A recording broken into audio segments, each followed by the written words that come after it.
Baik, Assalamualaikum warahmatullahi wabarakatuh. Selamat pagi kepada anak-anakku kelas 12 MIPA. Ini adalah materi lanjutan dari materi sebelumnya mengenai potensial listrik dan usaha listrik. Kita ini masuk ke materi 3, yaitu tentang flux listrik dan hukum Gauss. Baik, kita mulai saja. Sebelum saya jelaskan tentang flux listrik, saya akan memberikan kalian kembali ingatan atau kembali mengingat ya tentang garis medan listrik yang dihasilkan oleh sebuah muatan. Nah, bahwa setiap muatan listrik, baik itu positif dan negatif, dia itu menghasilkan medan listrik yang memiliki vektor arah medan listrik yang berbeda. Untuk muatan positif, kita sudah tahu ya bahwa medan listriknya memiliki arah keluar dari muatan sumber itu. Ini adalah vektor medan listrik ya. Medan listriknya berarah keluar atau menjauhi muatan sumber. Lalu bila garis medan listrik dari muatan negatif itu mengarah menuju ya muatan sumber itu. Jadi arahnya ke pusat ya, pusat dari muatan sumbernya. Atau masuk begitu ya. Nah, jadi konsep flux listrik itu adalah bila ada sebuah permukaan ya yang itu di sekeliling sebuah muatan atau beberapa muatan yang memang itu ditembus. Jadi konsep flux listrik itu seperti medan listrik yang menembus ya, medan listrik yang menembus sebuah permukaan. Nah, dalam definisi matematisnya yaitu adalah perkalian titik antara vektor medan listrik dengan vektor luas permukaan yang ditembus oleh garis medan listrik tersebut. Saya akan berikan lebih jelas ilustrasinya. Jadi seperti ini, misalkan ada sebuah muatan positif ya, lalu ada sebuah permukaan ya di depannya begitu. Ini memiliki vektor normal luas permukaan. Jadi ini namanya vektor normal ya, vektor normal luas permukaan yang biasanya tegak lurus ya, ini tegak lurus dengan bidang permukaan tersebut. Lalu kita tahu muatan positif ini menghasilkan medan listrik ya, yang arah vektornya dia keluar ya, begitu. Sehingga permukaan ini akan ditembus ya, ditembus atau dilewati oleh vektor medan listrik. Nah, peristiwa inilah yang namanya flux listrik. Oke, paham ya? Nah, sehingga kita bisa menentukan persamaan flux listrik ya dengan tadi konsep perkalian titik. Jadi perkalian titik itu dalam matematika adalah perkalian vektor dengan vektor yang menghasilkan nilai skalar ya. Jadi flux listrik ini besaran skalar, dia hanya nilai saja, tidak punya arah. Nah, dalam perkalian titik ya, E itu berarti vektor medan listrik, E dot A itu dalam matematika sama dengan besar E besar A kali cos sudutnya. Nah, ini nanti dalam definisi matematika ada ya, kalau kalian mengingat kembali materi vektor ya, itu ada E dot A sama dengan E A cos. Nah, itu. Ya, jadi kalau dot itu cos, kalau cross itu sin ya. Itu dulu di materi vektor. Nah, dalam flux listrik ini ada sudut tetanya, sehingga theta itu merupakan sudut antara medan listrik dengan vektor luas permukaannya. Jadi misalkan seperti ini adalah vektor vektor medan listrik dengan vektor luas permukaan A ya, normalnya itu yang sejajar. Kalau sejajar seperti ini berarti sudutnya kedua vektor ini saling berhimpit. Ya, berarti sudutnya 0 derajat. Nah, sehingga kalau kita substitusi ke sini cos 0 derajat nilainya 1. Nah, jadi kalau fluxnya seperti ini ya nilainya E kali A saja ya, karena sudutnya cos 0 bernilai 1. Tetapi bila flux listriknya membentuk sudut, nah ini membentuk sudut, jadi vektor medan listriknya membentuk sudut terhadap vektor bidangnya ya, vektor bidang normalnya ini sebesar theta, maka kita harus tentukan sudut nilai cosinus tetanya berapa, baru nanti dikali E kali A, begitu ya. Nah, ini bisa dibaca sendiri. Untuk flux listrik itu satuannya Weber. Lanjut, hukum Gauss. Nah, hukum Gauss ini adalah untuk menentukan medan listrik yang dihasilkan oleh sebuah muatan, atau misalkan nanti ada keping sejajar, ada batang bermuatan dan lain-lain ya, begitu. Jadi dalam hukum Gauss ini konsepnya adalah flux total yang menembus permukaan tertutup. Jadi tadi kan peristiwa menembusnya medan listrik ya kepada suatu permukaan tertentu. Nah, bila permukaan itu menyelubungi ya, terselubung begitu, tertutup, maka flux totalnya itu akan sebanding dengan muatan yang dikandung. Jadi muatan yang dilingkupi oleh permukaan tersebut. Nah, sehingga kita bisa menentukan persamaannya Jadi flux total, ini flux kita simbolkan dengan psi ini, ya dibacanya psi, sama dengan ya sebanding dengan muatan total lagi, ya yang dilingkupi permukaan. Epsilon 0 di sini adalah sebagai medium, medium di sekeliling muatan itu. Jadi kalau misalkan ruang hampa, maka kita menggunakan permitivitas ruang hampa ya. Kalau misalkan udara gitu. Tapi kalau misalkan nanti fluxnya terjadi di dalam bahan misalkan begitu ya, nanti ini akan menjadi epsilon r ya. Sudah saya jelaskan di materi bab 1 yang ada nilai konstanta itunya ya, konstanta dielektriknya K itu di bahan itu. Nah, berdasarkan hukum Gauss tadi kita bisa mengganti flux ini menjadi EA cos theta sehingga kita bisa dapatkan pula persamaan seperti ini. Oke, lanjut. Nah, ini ada contoh soalnya tentang hukum Gauss. Jadi tadi hukum Gauss itu peristiwanya adalah ada sebuah permukaan Gauss. Jadi permukaan Gauss ini misalkan ya, kita membuat permukaan Gauss. Permukaan Gauss itu ibaratkan seperti permukaan yang melingkupi ya, menyelimuti sebuah atau beberapa muatan. Nah, itu bisa mencari hukum Gauss itu bisa untuk digunakan untuk mencari hubungan flux listriknya dan muatan yang dikandung. Nah, dalam hal ini kita mencari flux listriknya dari hukum Gauss. Nah, bagaimana ini hubungan dari 1, 2, 3, 4 flux ini ya? Kita gunakan persamaan hukum Gauss tadi ini ya. Kita tentukan terlebih dahulu pada permukaan 1. Nah, pada permukaan 1 kita lihat muatan yang diselimuti adalah yang plus Q plus Q plus Q. Yang ini plus Q ini tidak dilingkupi, sehingga tidak ikut ke dalam permukaan Gauss ya, sehingga kita dapatkan 3Q per epsilon 0 ya. Jadi kalau yang tidak dilingkupi permukaan Gauss itu berarti tidak perlu ditotalkan begitu, karena tadi ya hukumnya ingat jumlah flux ya itu sebanding dengan ya jumlah muatan yang dilingkupi atau yang dikandung atau yang diselimuti. Nah, lalu yang flux 2 ya kita dapatkan juga ini seperti ini ya, ini yang dilingkupi ada 3 muatan, 2Q 2Q min Q. Flux 3 juga 2Q 2Q min 3Q ya, ini yang dilingkupi.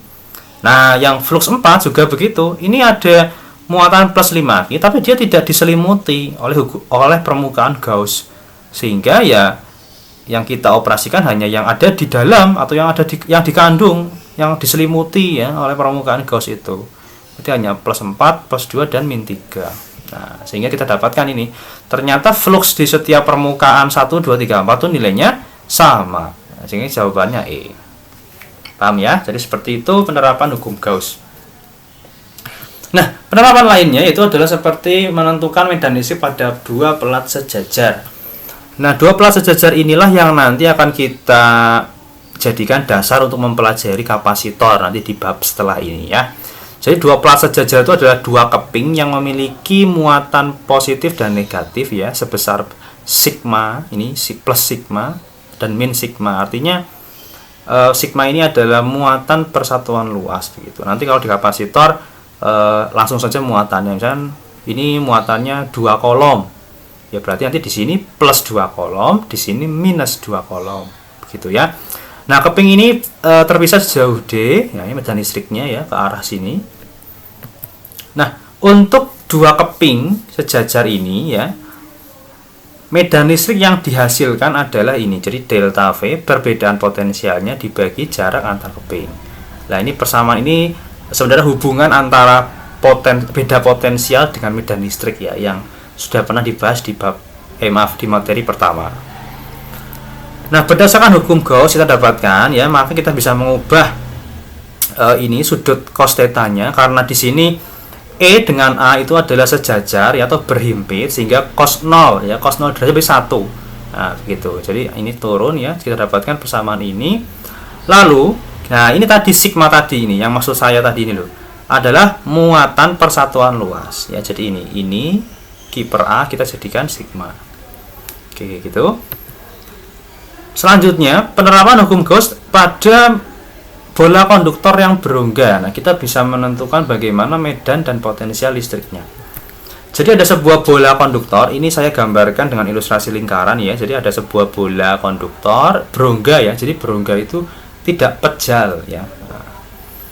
Jika ini diberikan muatan listrik, maka muatan itu akan terdistribusi merata di permukaannya. Ingat ya, terdistribusi merata di permukaannya, bukan di dalamnya, karena di dalam itu berongga. Sehingga bila ada ini adalah pusat, ya, ini ada titik A yang berjarak X dari pusat, lalu permukaan yang berjarak R, ya, misalkan ini B, titik B ini berarti berjarak R, ya, karena dia di permukaan. Lalu ada titik C yang berjarak H dari permukaan. Nah, ada 3 titik ya, A, B, C. Nah, yang pertama, kalau ada titik di dalam bola, ya ini misalkan titik A ya, maka medan listriknya dia 0. Kenapa? Karena kalau kita membuat permukaan Gauss di sini, ya, permukaan Gauss di sini, maka tidak ada muatan yang dilingkupi atau yang diselimuti. Kenapa? Karena muatannya itu ada di luar. Kan begitu? Begitu, bila tidak ada muatan yang dilingkupi, maka tidak ada medan listrik. Nah, gitu ya, logikanya begitu. Sehingga medan listriknya kalau di dalam itu 0. Lalu potensial listriknya itu sama saja dengan kaki per R. Jadi ada potensial listriknya, ada. Kenapa? Karena potensial listrik di titik ini itu mengacu atau pada terpengaruh dari muatan yang ada di permukaan. Gitu. Lanjut yang kedua. Untuk titik yang di permukaan, lah ini yang di permukaan. Ya, kalau yang di permukaan medan listriknya ada sebesar kaki per R kuadrat. Nah, ini sama dengan persamaan yang di materi sebelumnya ya. Ini. Lalu untuk potensial listrik itu sama dengan yang di dalam. Jadi, kita dapat simpulkan potensial listriknya itu baik di dalam dengan yang di luar itu sama. Ya, sama dengan kaki per R ini sama. Nah, sekarang yang terakhir adalah untuk titik yang di luar bola, yaitu titik C. Tadi kan A sudah, ya, B sudah. Sekarang yang di luar yaitu C. Bagaimana medan listriknya? Lah, medan listriknya adalah seperti persamaan medan listrik ya yang sebelumnya, tetapi untuk jaraknya kita harus tahu bahwa jarak titik C itu diukur dari pusat. Sehingga ini sampai sini R, ya, sampai tambah H. Nah, begitu. R tambah H kuadrat. Begitupun dengan potensial listriknya ya, R ditambah H. Nah, sehingga nanti akan kita tahu ternyata hasilnya itu akan semakin kecil ya, karena ditambah. Bilangan dibagi besaran begitu ya. Nah, jadi semakin berkurang. Jadi kesimpulannya kalau ada titik yang di luar bola konduktor, semakin jauh dari pusat dia akan semakin kecil medan listriknya dan juga potensial listriknya. Ya, paham ya? Oke. Nah, kita bisa lebih mudah memahami hubungan tadi ya, medan dan potensialnya dengan menggunakan grafik. Ya, jadi grafiknya seperti ini. Yang pertama, medan listrik pada bola konduktor. Nah, kita tahu tadi ya, ini adalah wilayah di dalam bola, kan 0 tadi ya. Ini 0 ya, tidak ada nilainya karena tadi medan listrik di dalam itu adalah 0. Lalu ketika ada di R atau di permukaan, dia bernilai maksimum. Ya, dia bernilai maksimum yang besarnya kaki per R kuadrat ya. Lalu dia semakin mengecil. Nah, ini semakin turun, artinya semakin jauh titik itu ya, titiknya itu dari pusat ya, maka dia akan semakin lemah medan listriknya. Inilah maksud dari grafik. Kalian mungkin lebih mudah memahami dengan grafik ya daripada tadi ngapalin satu-satu rumusnya. Nah, itu jadi bernilai maksimum saat di permukaan.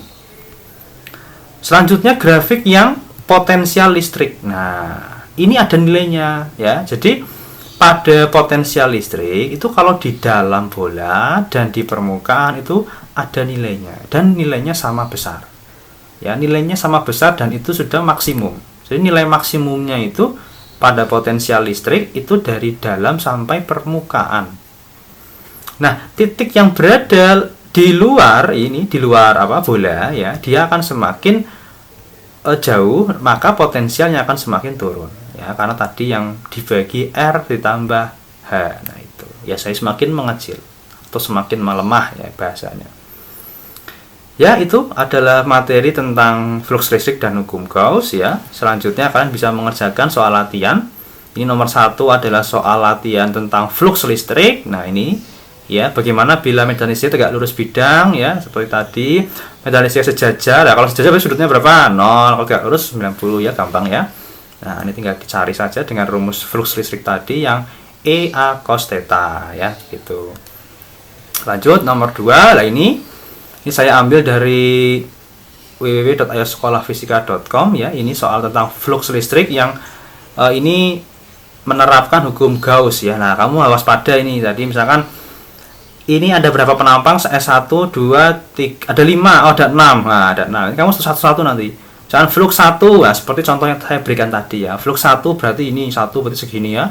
Nah, yang dilingkupi muatannya berarti ada min 2P, Q, 3Q, min 2Q. Nah, gitu loh. Seperti yang saya contohkan tadi ya. Kamu bisa lihat lagi, bisa pelajari lagi di back videonya atau dibaca PDF ininya. Ya. S3, ya ini tadi berarti yang dilingkupi atau yang diselimuti hanya plus Q. Kalau ini yang S4, nah ini yang dilingkupi atau yang diselimuti ada min 2Q dan min 2Q. Nah, itu seperti itu ya. Nah, nanti dicari satu-satu. Yang nomor 3 yang terakhir adalah tadi ya yang tentang bola konduktor berongga. Kalian silakan hitung potensial dan medan listriknya masing-masing ya. Ada yang di titik di dalam bola, ini kan 15 cm ya. Dari pusat bola kan jari-jarinya 20.